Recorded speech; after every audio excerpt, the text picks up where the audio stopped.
আপনি একটু পরে মারা যান, কালকে এই মুহূর্তে আপনার ঘরে বিভিন্ন জন বলা বলি করবে, আহারে ও এইটা করছে, ও গতকালকে বাজারে গেছিল এই টাইমে। পরের দিন বলবে, আহারে ও এই শীতের কাপড়টা পরতো। তৃতীয় দিন বলবে, ও আসলে এই সেই। চতুর্থ দিন ভুলা যাবে আস্তে আস্তে। পঞ্চম দিন মোটামুটি আস্তে আস্তে 1-1.5 মাস যাবে। গতি পৃথিবীর মতো চলতে থাকবে, আকাশ আকাশের মতো থাকবে, বাতাস বাতাসের মতো থাকবে।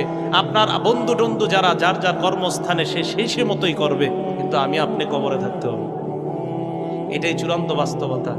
ইমানদারকে যখন বলবে আমি ইমানদারকে সত্যায়ন করলাম, আমার ইমানদার বান্দা যা বলছে সত্য কথা, এই কথা বলার পর আল্লাহ বলেন আফরিশুহু মিনাল জান্নাহ, আমার ইমানদার বান্দাকে কবরের মধ্যে দুনিয়ার মানুষ 3টা পাতলা কাপড় দিয়ে পাঠাইছে। আল্লাহ বলবে আফরিশুহু মিনাল জান্নাহ, আমার বান্দার কবরে আমার বান্দার